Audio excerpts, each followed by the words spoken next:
Sorry about the noise. So Diana's going to get us started for our 5th class in the 5 hindrances. I wish there were more hindrances so we can just meet longer.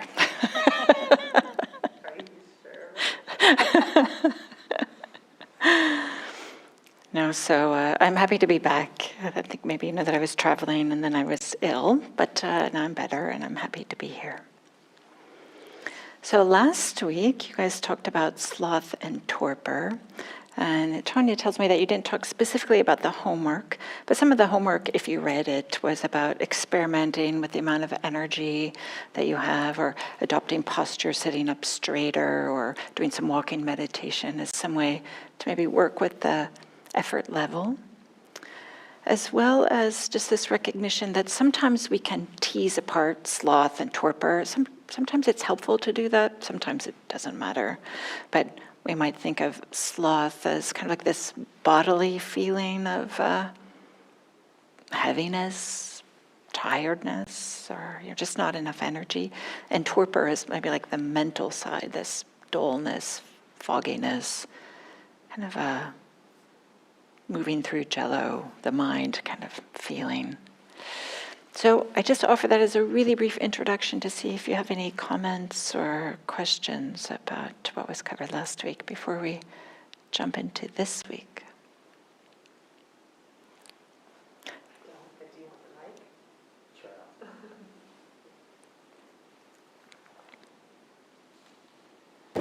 The one thing I notice is that becoming aware of either, noticing how I was sitting was really good. Nice. It just kind of brought me back to like, okay, look, you need to actually spend energy in being present here for this, right? And for some reason for me, the how I'm sitting is really important. And I think I mentioned to you also that one of the things that was shocking was like, not just how I was, my spine was, but also the angle of my head, that if I'm too far up, I'm reaching for something. If I'm down, I'm actually going off into sloth and torpor. So forcing myself to actually be at sort of an even... Yeah, keeping like the head, like just looking straight, yeah. Looking straight ahead. And it's very sensitive, and I can really feel it.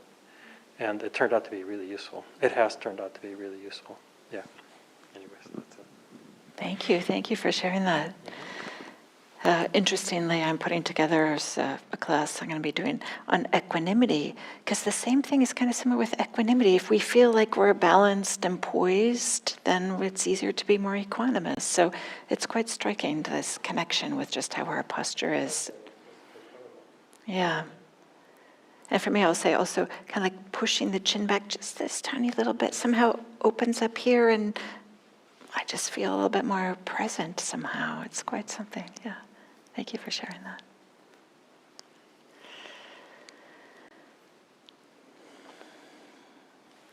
You don't have anything that you want to share, or no pressure. But I mean, I've had kind of sleepless nights this week, and by the 3rd day, sorry, Richard, I went to yoga last night, and I was like almost delirious. I was so tired.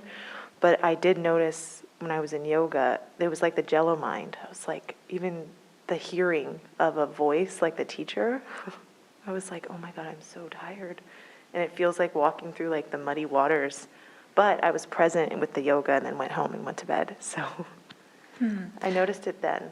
did it feel like a hindrance, or was it just like, okay, this is what sleep deprivation feels like? Or did it feel like, there's something extra here that's making it... Yeah, it was really hard for me to listen or like follow along in the class. I almost felt like I wanted to do my own thing, but I'm like, nope, there's a teacher here and he's telling me what to do and I have to do it. So it did feel a little bit more of a hindrance. And then I think about it at work, it was even harder because I had all these tasks that I needed to do, and I was like, gosh, I am so beat from sleep deprivation. Hopefully you got some good sleep since then. I did, thank you. I'm happy to hear that.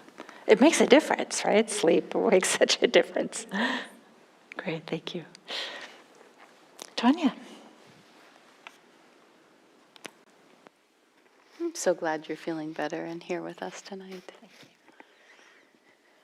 Yeah, so, we're going to start and finish with doubt. And I actually, when we've taught this before, we taught it first because it's so significant. And even as I was thinking about, it again tonight, I was like, so many of the characters have a combination of hindrances from the Wizard of Oz. And doubt is there for all of them. And, I was thinking of, so how do you decide the primary and secondary? Is there a primary hindrance and a secondary hindrance? And I was thinking about them, all of them, and the characters, and I'll speak more specifically. And I thought, well, if they had confidence, if they each had confidence, I don't think they'd have the other significant hindrance the way they do. So let's explore this a little bit. So the lion, right, his primary hindrance was worry, right? Very cowardly and fearful. And his belief, right, was that he needed courage so that he wouldn't feel fear. So he had, he felt he needed courage. He didn't have the confidence, right? So he doubted his own ability, and he had a belief that it wasn't okay to be fearful. And we know that it's okay to be fearful, right? We can be quite courageous and have fear. And if we have confidence, we know that if we're afraid, it's still okay. So, maybe his own doubt and his awareness and his own capacity really created the huge feeding ground for a tremendous amount of worry. Maybe. And then later, we know he has courage because, I don't know if you remember, but when they go to rescue Dorothy from the castle, because the Wicked Witch kidnapped Dorothy and had her in her castle and was going to kill her. And it was the lion that led the way up as they were climbing the mountain. He was the one leading the pack, and he was afraid, and he still did it. So at the end, the wizard gives him that fake medal of honor. But that's not where his courage came from. It existed before, right? The scarecrow, his primary hindrance was restlessness, right? Very all over the place. And his mind followed, right? And very, very much followed that. And, his belief was that he didn't have a brain. Believing he didn't have a brain, he did not think he could think. He had no confidence in his ability to think. And, so if he had confidence, if he had doubt in his own capacity, would he have been so restless? I don't know. And let's just sort of also think about the fact that who was it that was the strategizer? Who was it that came up with the plan to get the guards and get the costumes and change into them so they look like the monkeys and get in the... It was the scarecrow. He's the one that had this idea, and this is before the wizard gave him that fake diploma. So it was the fake diploma that gave him the confidence to believe, and then he shares the equation. What was it? I don't know, some sort of the square root of blah, blah, blah, blah, blah is blah, blah, blah, blah, blah. All of a sudden he, has this wisdom because of this fake certificate. Your wisdom is all about knowing math equations. That's right. And then we have the Tin Man, right, whose primary hindrance appears to be sloth and torpor, right? Moving slowly, frozen, speaking slowly, sort of, and interestingly, to me, it's this connection to his heart, right? He believes that he doesn't have a heart. This is a belief he has, right? So he believes he can't be in love and be loved. And yet he's sad, longing for love. And longing for love. Can we be sad about love and long for love without a heart? I don't know. I don't think so. So his own belief structure, his own idea that he doesn't have a heart, creates tremendous doubt in his ability to do what he most wants to do. For all of them, really. For all of them to do what they most want to do. And so that foundation, this lack of confidence or belief in oneself and one's capacity, creates a beautiful pot for growing hindrances. And I'll just say about the Tinman, also just,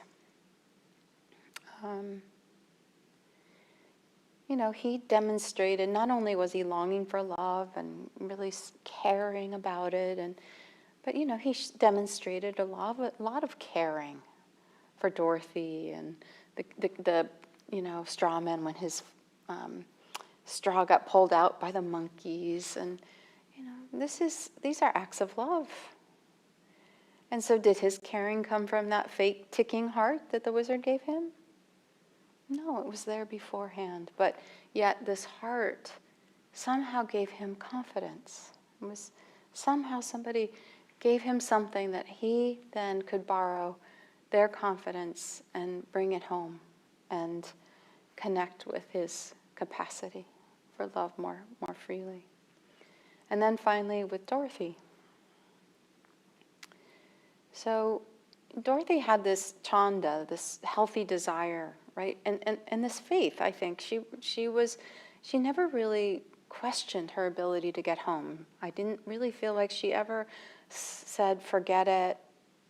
She was willing to go into this scary forest and confront the wicked witch and just go on this journey by herself in the beginning. She was by herself, and traveling and made these companions.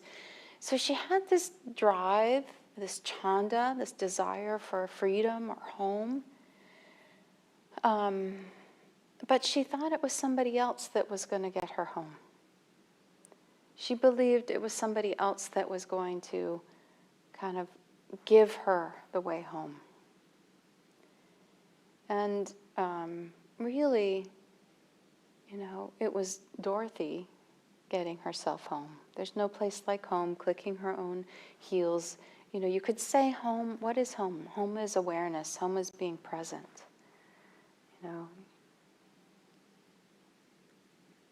And you could say, the land of the Oz is like a dream, right? It's this technicolored dream. And she chose to wake back up to her true home, which is, okay, Uncle Henry and Aunt Em on this little farm, and it's shot in black and white, but that's her home. She chose to come back and be there with her family.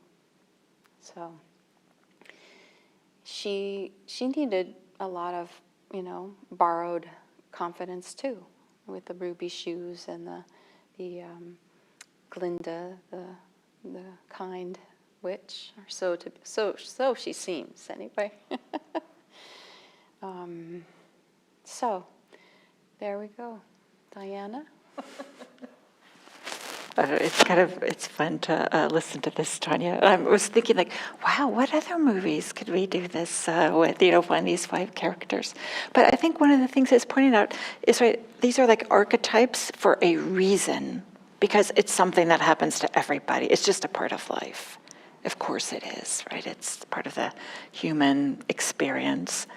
And in this context of Buddhist practice, we can work, building on what Tanya said, doubt, one way it shows up is this doubt in our capacity to practice, in our ability, or this it might be like this little niggling feeling like, am I doing this right? I'm not doing this right.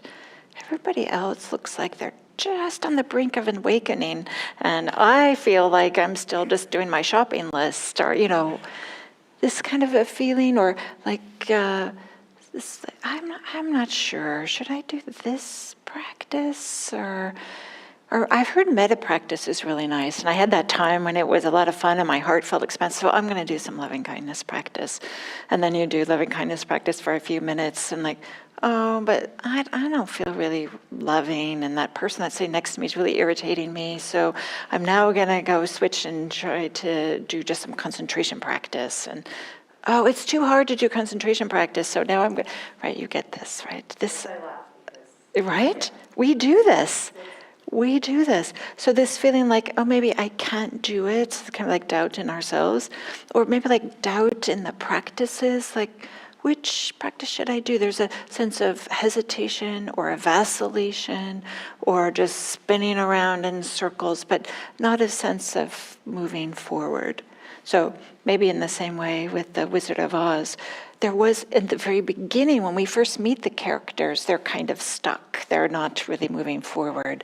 But then they kind of find their way, literally and figuratively, right? They go down the yellow brick road and live happily ever after. And I promise you're going to live happily ever after.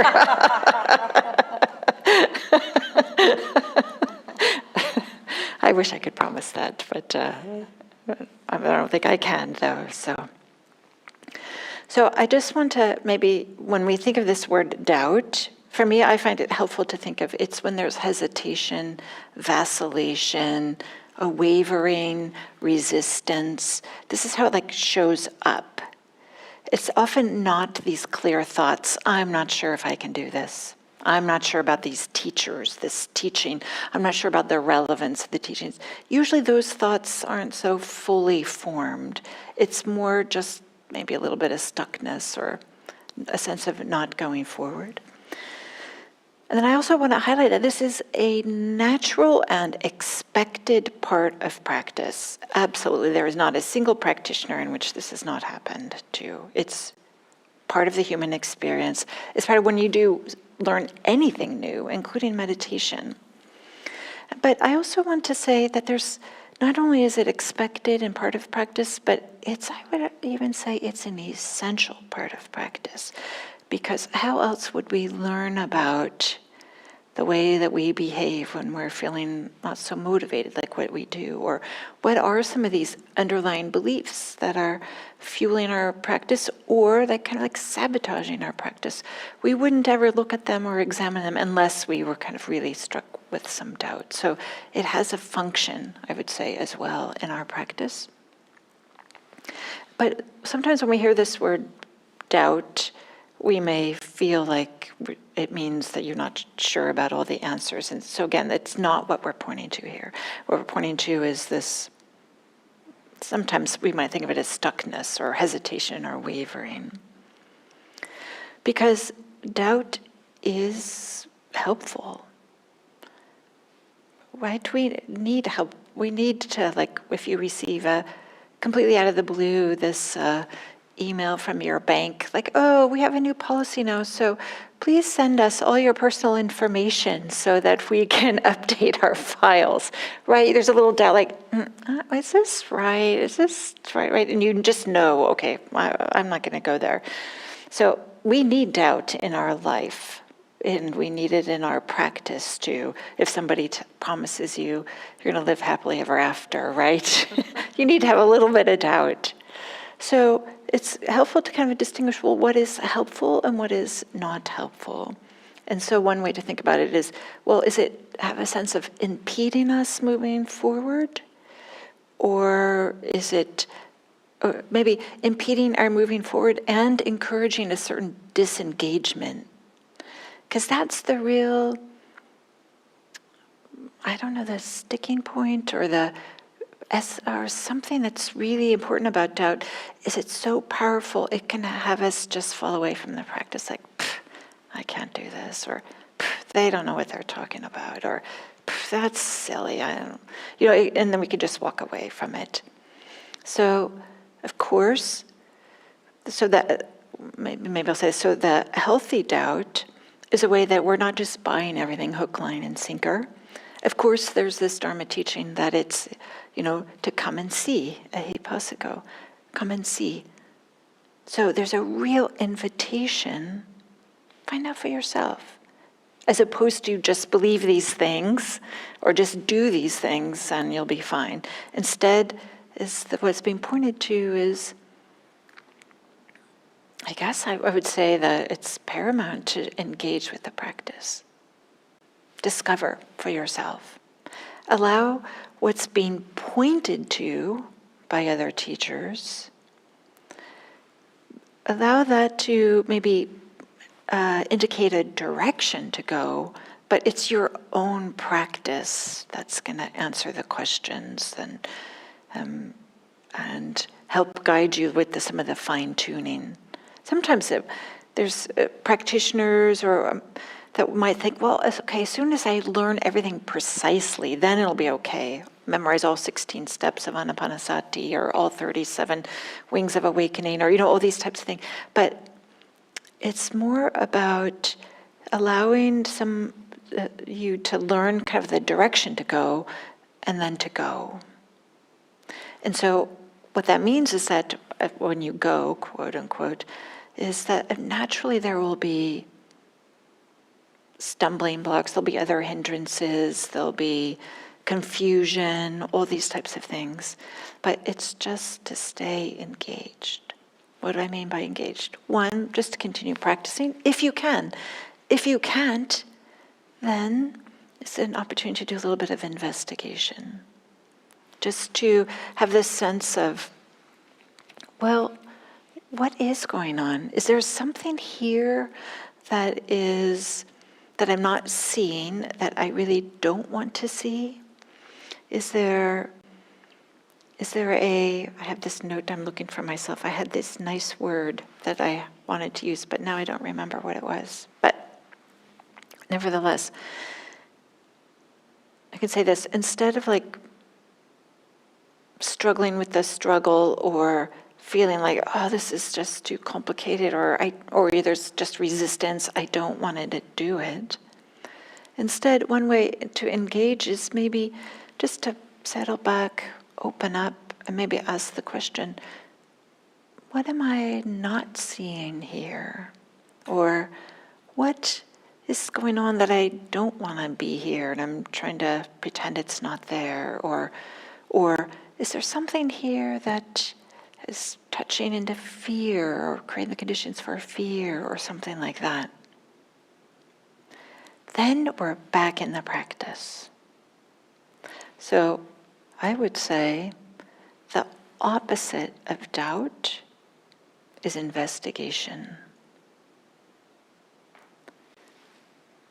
Either investigate in your practice, or if you can't get to the cushion just for whatever reason, and this happens, right? We have seasons in our practice where there's just so much resistance we can't go.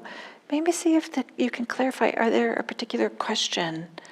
Like, they talk about not self, and yet there's this rebirth thing, and I don't know, that seems too weird to me. I'm just not going to do it. Well, maybe you could, if I'm just making this up, right? Well, do some investigation. Ask somebody, read about it, or if that feels like something that is hindering you from engaging with the practice. I just offer that as an example.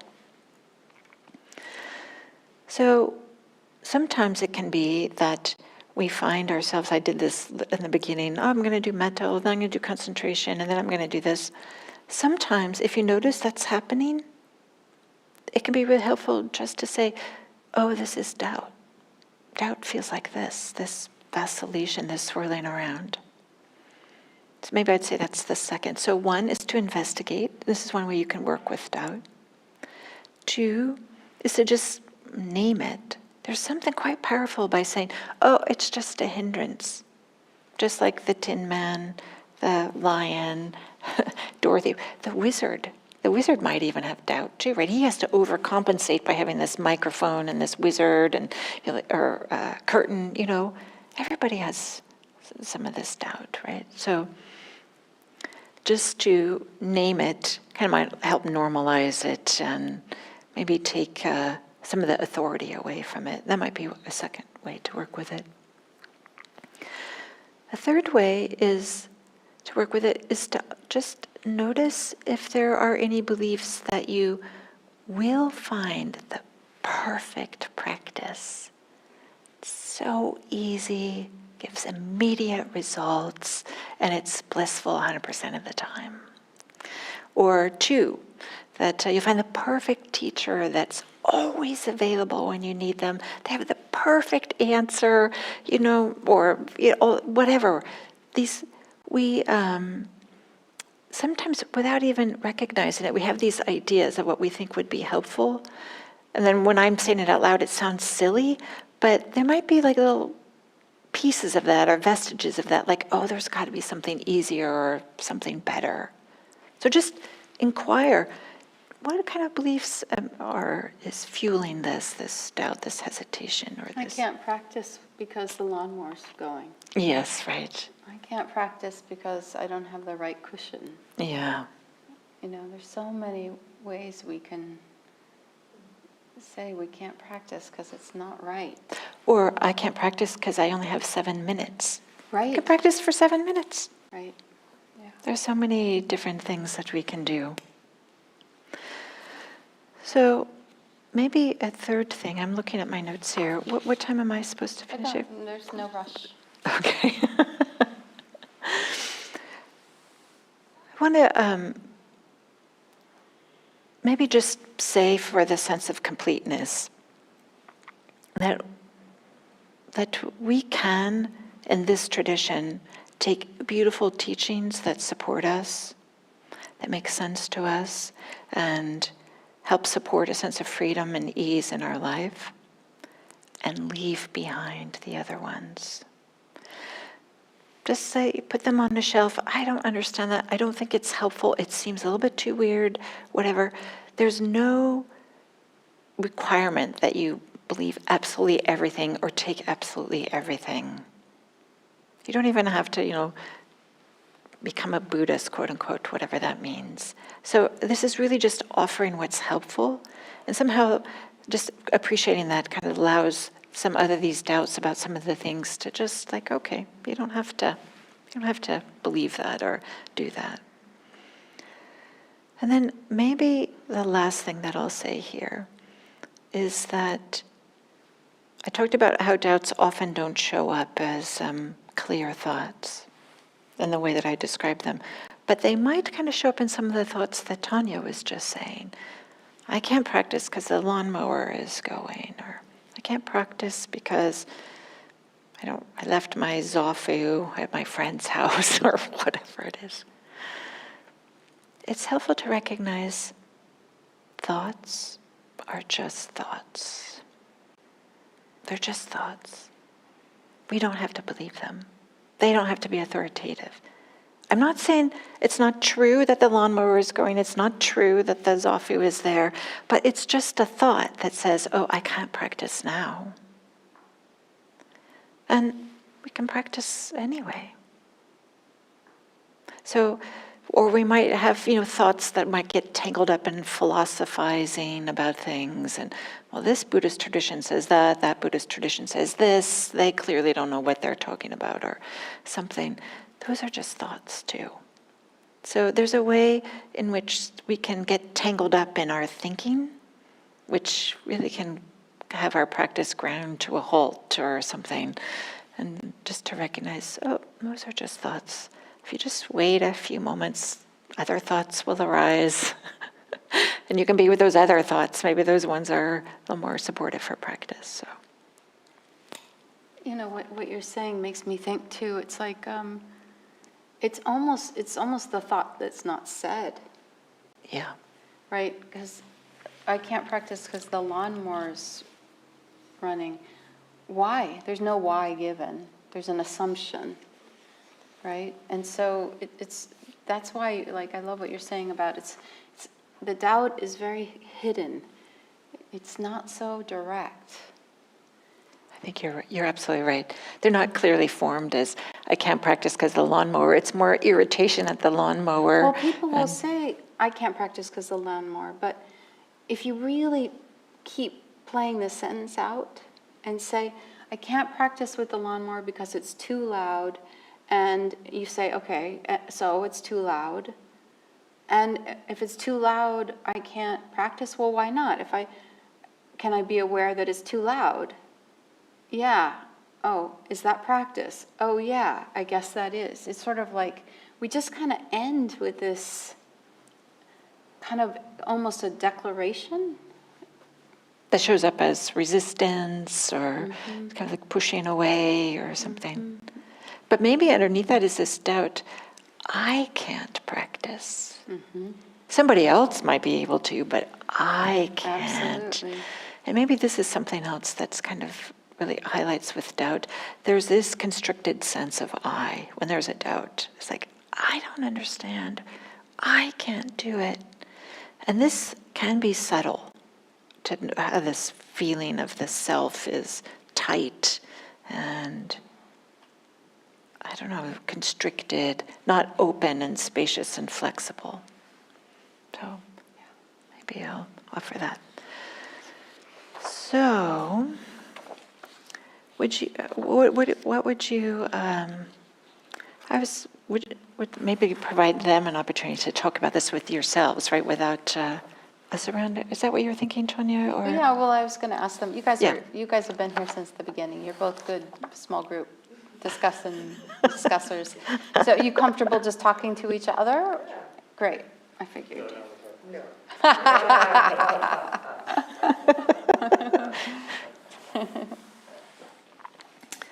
So, I'll give you a few questions. So that, and then just because there's two of you, you can kind of like go back and forth, kind of like bouncing around back and forth with this. So one is, how can you tell, and I mentioned this, but maybe you have your own experience. How can you tell when doubt is skillful and helpful and when it's actually a hindrance? When is it getting in the way? Because sometimes we might think, oh, we don't want doubt. We might feel like, oh, I have to believe everything or something like that. So that's one. Like, when is it really a hindrance? When is it helpful? Maybe I should just give them that, let them talk for a little bit, and then ring the bell and give you another question. Let's do that. Yeah, that's easiest. Okay.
mic up for this second question. What does the absence of doubt feel like? So, how does it feel in the body? How does it feel in the mind? And then, of course, we might say that, and how would it be helpful to know this? Like, how can it be a support for your practice to have this familiarity with the absence of doubt feels like? Okay.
This is a good sign. I didn't even have to ring the bell. You guys are looking at me.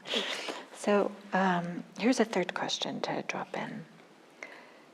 This idea of doubt, do you feel like you have more doubt about your capacity or to practice or to do what the teachings are, or about the teachings? Like, is this really going to make my life the way that I want my life to be? Or maybe about the teachers. It could be me and Tanya, or it could be like the Buddha, or just however you want to define teachers. Gail Fronsdal, whatever. So which do you feel like you have the most doubt, the hindering doubt about? And and then maybe just throw in what beliefs might be underlying that. Or like we talked earlier about, sometimes the doubt shows up as not a clearly articulated belief, but might there be a belief underneath that? So.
Okay, so maybe finishing up.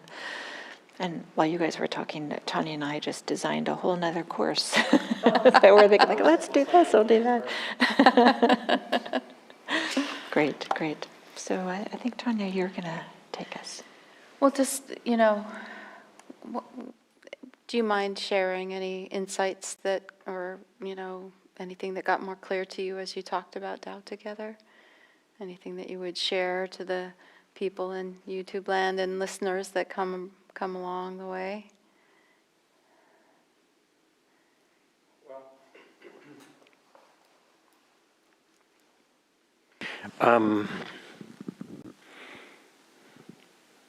For me, feeling doubt is kind of an indicator that I'm in the right place, Ah, you know?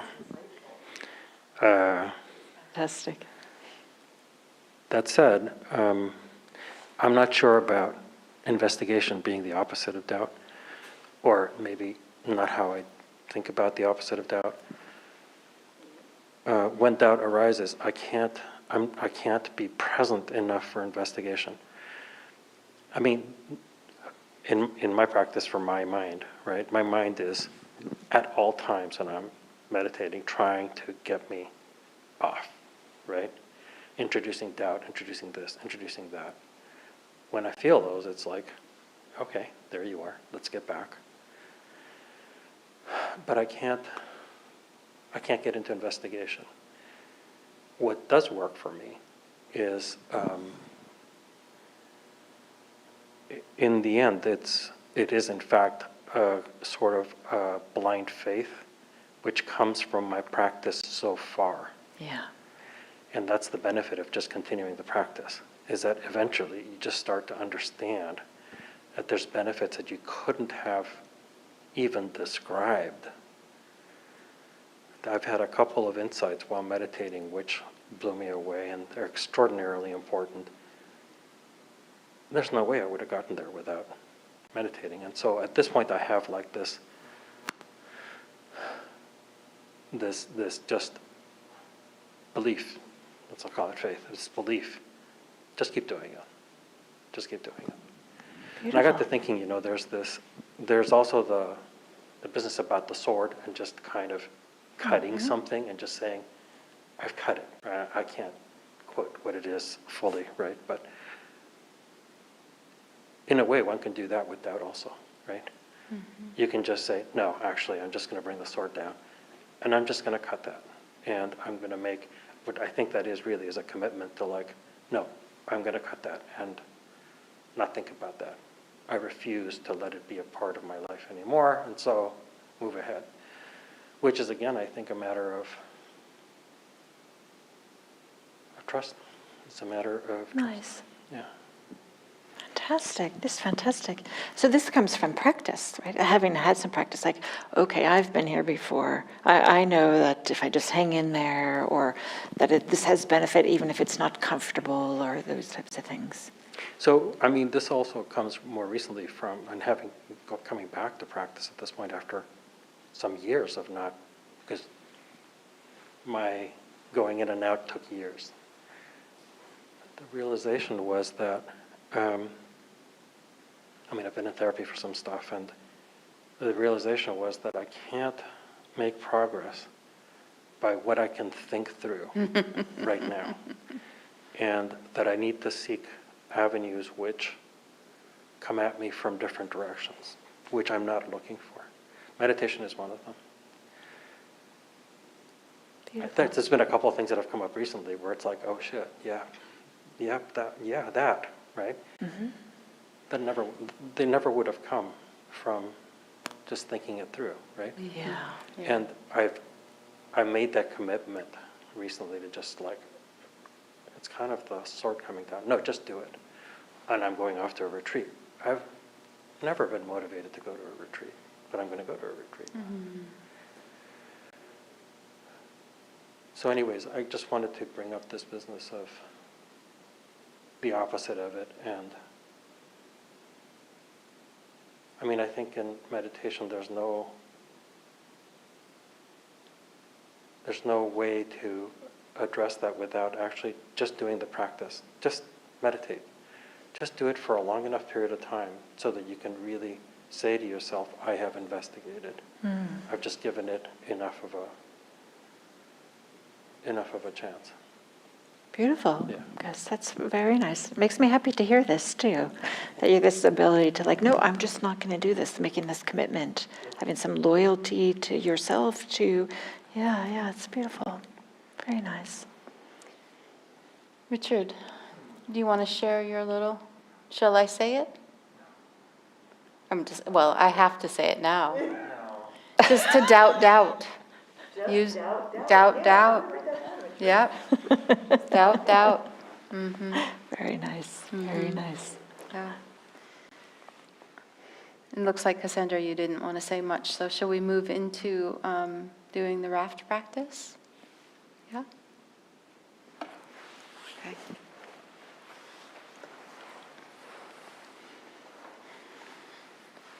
So, feeling your feet again, bringing your awareness, choosing where you direct your awareness and bringing it into the body in the present moment, the feet, the bottom, the hands. Maybe lift the shoulders, roll them back, opening up the chest cavity. Where's that chin? You know? Finding that, sort of straight ahead posture, with a little teeny tuck in the chin. Just feel like maybe taking even a posture of confidence, this uprightness.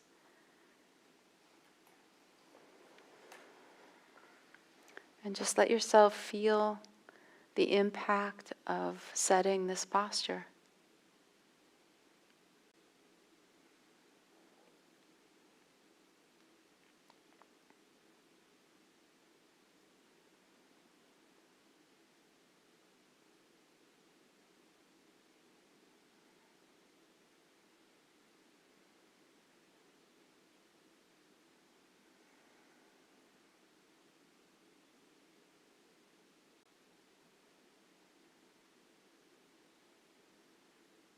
Is holding this space for practice, this uprightness that creates a container for things to come in and flow out and be held,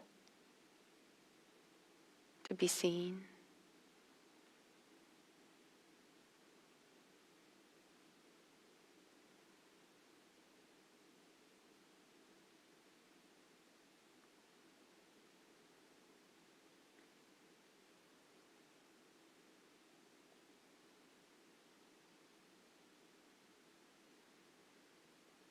And when the time is right for you, you can drop in this question when you feel that solid space, that connection with the confidence and the brightness of being here. You can drop in the question and be the observer. What am I insecure about? Or try, where do I lack confidence? Or maybe, where do I feel like a fraud? And ideally, this is in reference to your practice or your capacity to practice.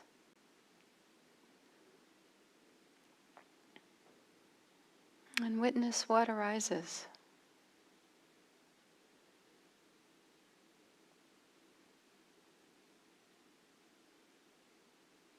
Where is there insecurity?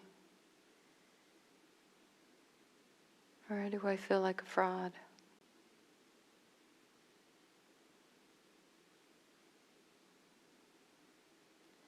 And as you allow yourself to witness what the mind offers, see if you recognize doubt anywhere.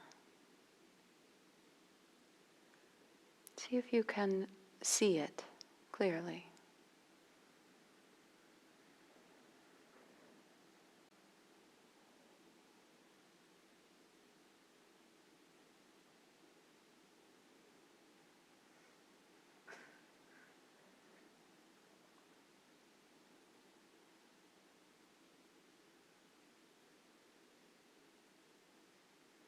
And of these things that arise, and if there is some doubt in the practice or in your ability to practice or in the teacher, can you choose one of these that's not overwhelming, that you're able to sit with and look in the eye without sinking into the abyss of doubt, that you feel you could investigate with curiosity?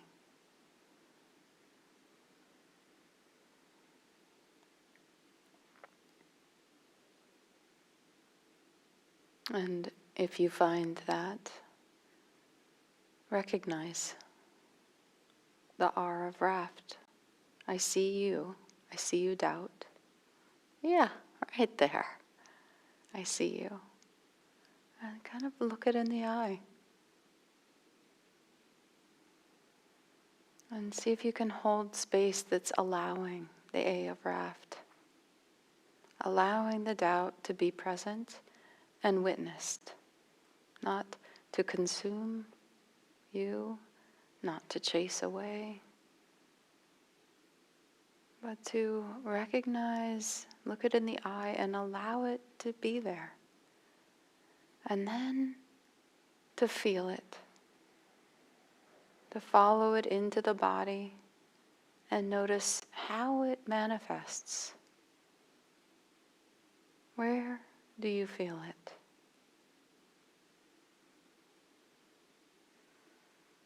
Be patient. What happens when you feel it? And you give it permission to be there.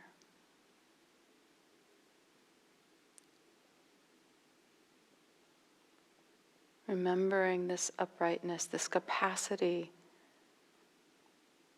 to hold the space.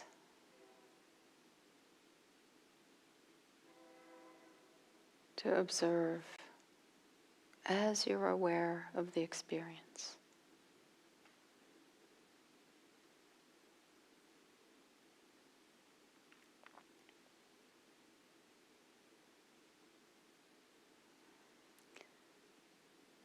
And as you're sitting with, you may be becoming aware of different components, the different pieces that come together to create the possibility for this doubt to exist. And as they present themselves, allowing them to have a seat at the table.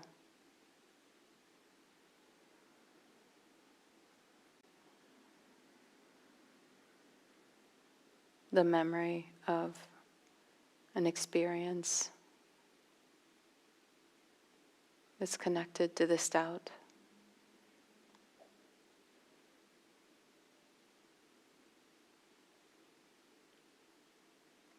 A belief you have held or were taught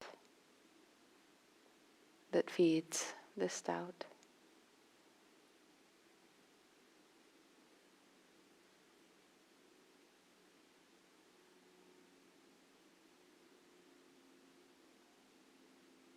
The image of who you think you should be or shouldn't be that may be involved in supporting this doubt.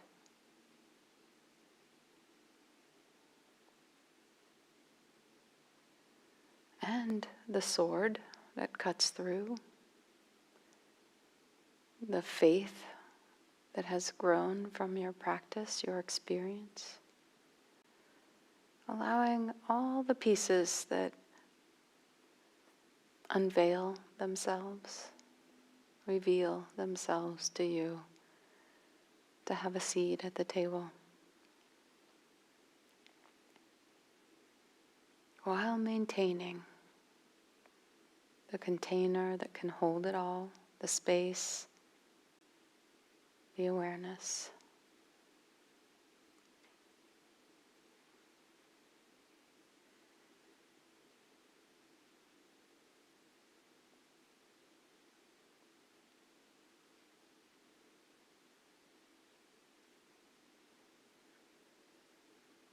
almost looking down at the scene, sort of taking it all in.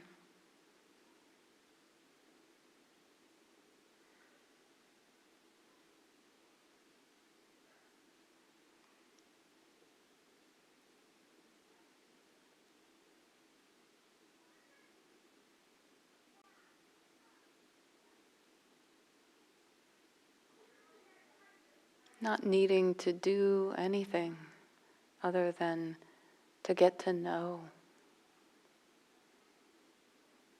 all the components that come together, few or many.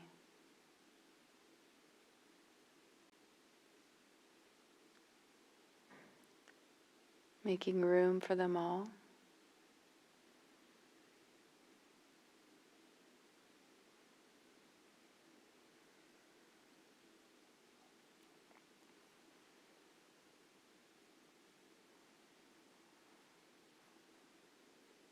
And at some point, as things begin to be clear or settled, whenever that happens for you, there can be a sitting back in a way, a relaxing back, this sense of trust, equanimity, the capacity to be with and be at ease.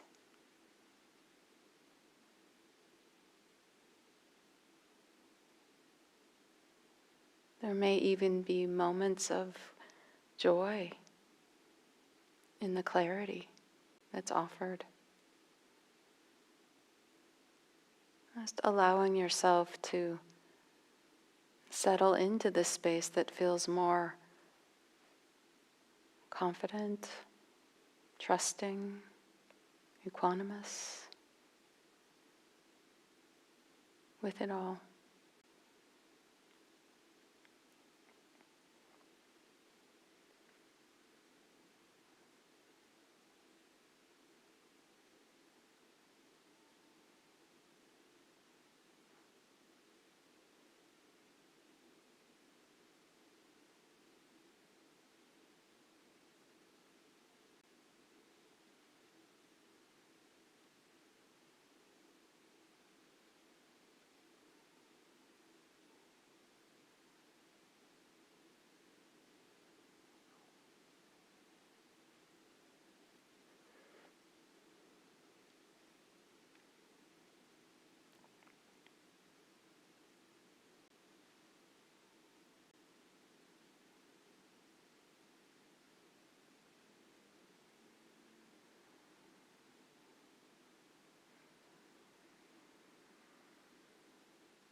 Thank you, Tanya.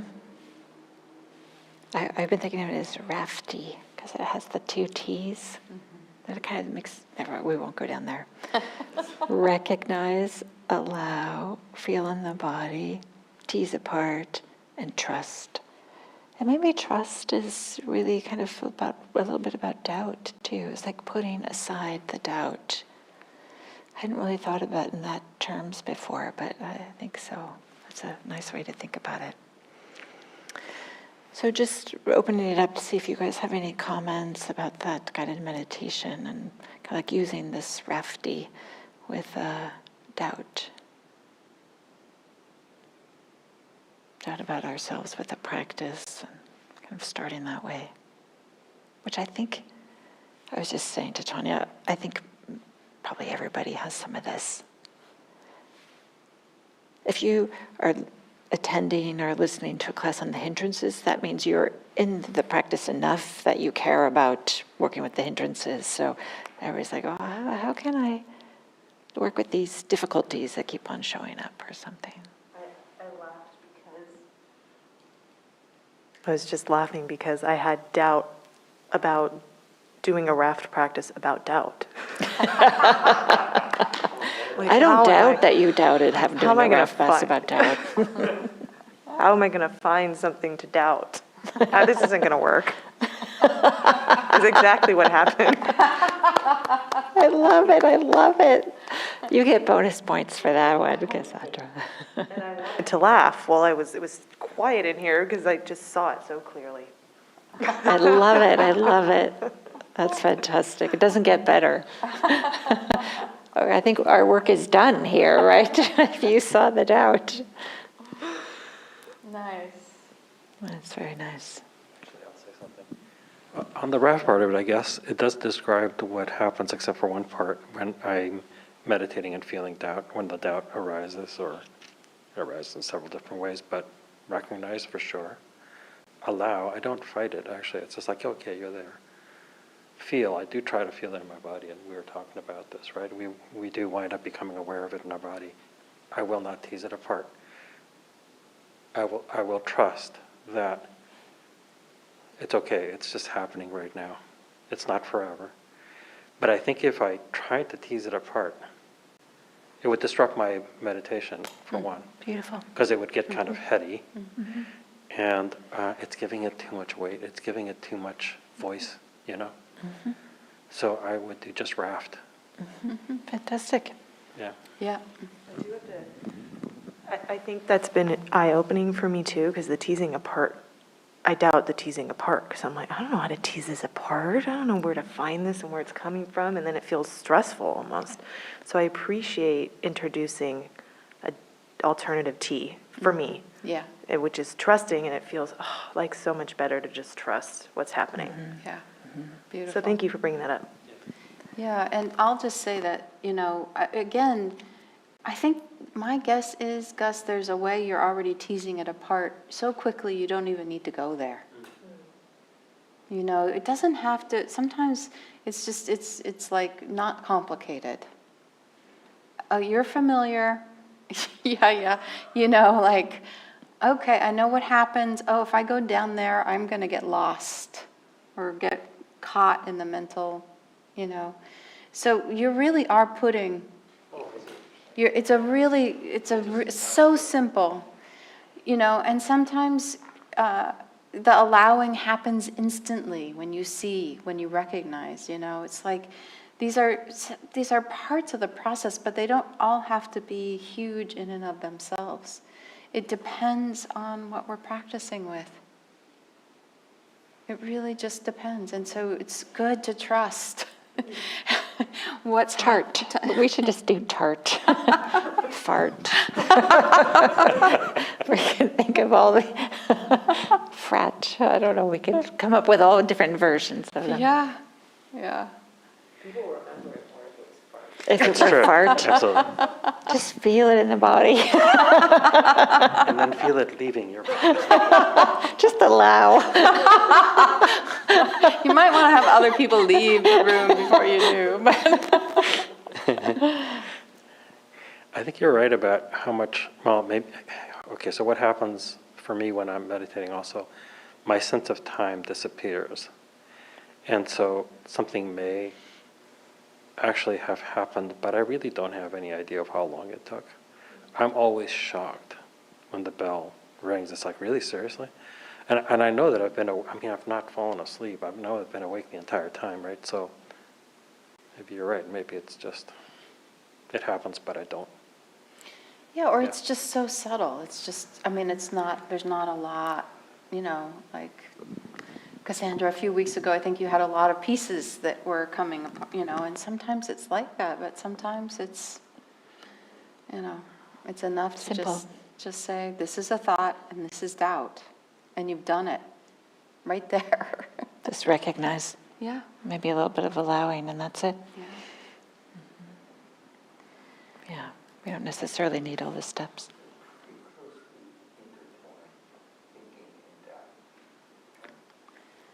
Well, I think doubt infiltrates the way we think. Maybe I would say that almost thinking is doubting Yeah. in some kind of ways, Yeah, instead of just opening up and experiencing. yeah, yeah. With thinking, we're trying to somehow put language to an experience, and it's always interpretive. Yeah. Well, maybe I'll just introduce one idea, maybe like an expression that I don't think Tanya or I said today. And once I say it, I think you guys will recognize it, but sometimes it's helpful to just be explicit. That sometimes doubt masquerades as wisdom. We might have this feeling, right, that, oh, I should. Right, so it's just helpful to notice that. Like if we have this, right now I can't think of a thought that would be a doubt thought masquerading wisdom. Maybe you have That's one. stupid. I'm not going to do that. That's ridiculous. I don't know. But sometimes we might think that we're being really wise or smart or, I know better. Yeah, something like that. But when it's really just doubt that's fueling these kinds of thoughts to make us feel better. Yeah, and not to feel, because doubt is uncomfortable too. So that's part of what's fueling the thoughts, right? We like to feel like we can control or that we know or something like that. So there's inherent this uncomfortableness that the self really wants to get away from, and will do almost anything to get away from. And then I'm trying to think, is there anything else as we kind of am closing things up? Maybe I'll just offer this to something that Tanya kind of rolled into the guided meditation. But sometimes if it feels like it would be helpful, not if it feels burdensome and cumbersome, but if it feels like it might be helpful, like before a sit, to just remind yourself of some of the things that you are a capable person, that there are things that you have skills in, or whatever it might be. Because just reminding ourselves of that can just switch the mindset enough that when we sit down, we're coming from a place of some stability or not all consumed with doubt or something like that. So I just offer that. Sometimes it might feel a little bit awkward, though. Have you done this, Tanya? Where you kind of remind yourself before you sit down, like, okay, I am a capable person. I know how to cook some food. I've been able to hold down a job, or whatever it is. I think probably my first when I'm sitting strategy is more to arouse faith, to kind of connect with the Buddha or experiences with the practice. And then if I'm wobbling in the practice, I might do what you're describing, which is, you've sat through a lot more. It won't kill you. Whatever I need to say to help sort of, I know how to cook. I say this because Tanya's a fantastic cook. That's an exaggeration, but I know how to cook. And I think that's good. So I have a few fun Wizard of Oz things to share before Nice. Yeah, I definitely have some I'd really like to share. And I'll start with, so the Wicked Witch, right, when she is in the castle and Dorothy's escaped and there's this, Dorothy's running this way and all the witch and all the monkeys are coming out and on this walkway. And so Dorothy grabs, the scarecrow, she lights the scarecrow on fire, the witch does. And so Dorothy grabs a bucket of water. This is such a strong metaphor to me of what does water do? It cleanses, it puts fire out, it purifies, it helps us see clearly, right?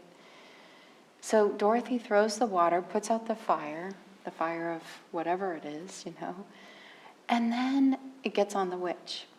And as the witch is melting because of the water, she says this: "Who would have thought a good little girl like you could destroy my wickedness?" I love it.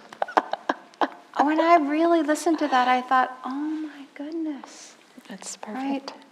Who would have thought something simple like letting all these pieces sit at a table could have it all like fall apart, right? It's not some war. It's just cleansing, clearing, allowing, right? I just love that. Love that.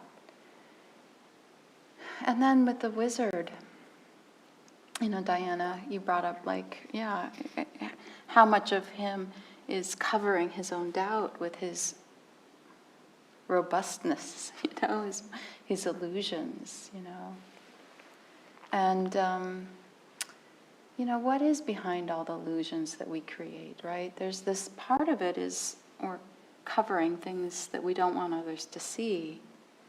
But another part is what the mind itself does. It's a little like a magic show.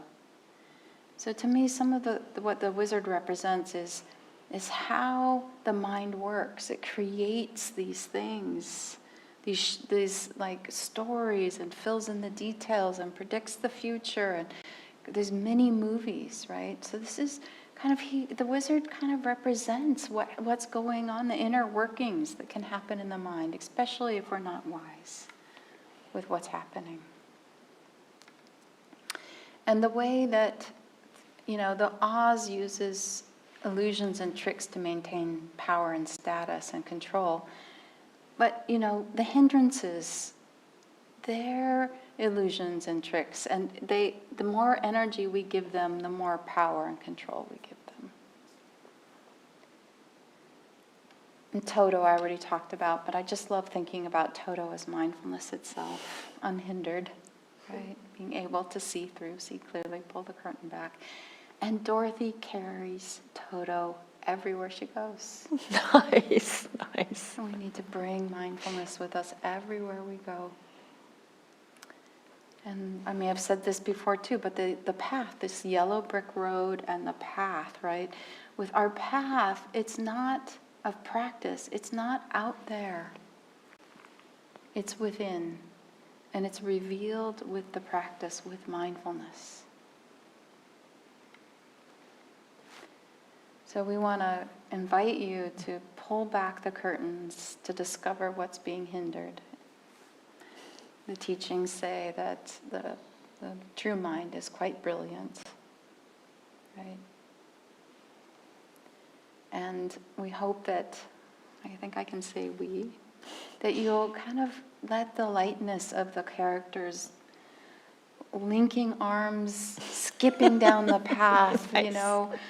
And that their own ability to, like you said it so nicely, Diana, they were pretty frozen with their hindrances, but they worked together and through it and got more free and free together as they danced down the path together. So that's... And maybe together represents both, hindrances, but people together. Absolutely. Practicing with others, like what a difference it makes. It makes such a difference. We're not going to talk about the wicked witch tomorrow. Do you want to? Please bring, Yeah. bring this Let's- forward. I love this. Since this is the last time, and we might as well just get as much as we can into Yeah. the analogy, right? I just said something about bringing Mara into thinking about the wicked witch. Maybe you can say more about Mara. No, please, you say more about Mara. There's no such thing as the devil within Buddhism, but there is this concept of Mara as somebody who gets in the way. And not pleasant. And in this case, that's what the witch embodies, just getting in the way. And it's the cleansing water that just gets rid of Mara. And that story, right, that's really pretty, is the Buddha just touching the ground, right? And saying to Mara, I see you, and touching the ground and being fully grounded, and that just kind of taking care of Mara. And the Buddha also asks the earth to witness and to say he's worthy. Say what, I'm sorry? He's worthy. Right. He belongs, right? Right. And we need, like that faith, the confidence, it does come from within, but it also is helpful to have that grounding, the witness, the community, the Sangha. Yeah. I mean, in some respects, maybe it is useful to know that this concept of chaos, Mara sort of encompassing chaos, representing chaos, right? It's true. It's real. It's. Mm-hmm. I'm staying away from the devil part of it. That's not the point. Yeah. The point of it more is Yeah. chaos. And the advantage of thinking about it this way is we don't have to take it personally. Right. Doesn't mean anything that we're a failed meditator. Doesn't mean anything like that. Just this is what happens when people practice. This arises. It happened to the Buddha. Happened to the Buddha. Happened to the Buddha. It happened to everybody in this room. I'm pretty sure. Yeah. So I'll just, say one more thing, which is that next week I'll be starting another intro series with Sanabria, and we're going to include breakout groups as part of the intro series. So that's new and different, and but it's been a hallmark of our Thursday nights. So. And it'll only be in person. We will not be streaming on YouTube. So hopefully we'll come together and, keep practicing and sharing. Thursday? Yep. So may the benefit of our time together be a benefit for all beings everywhere. Yeah, thank you. Thank you, guys. This was fun. It was fun. Sorry I weren't here for more days.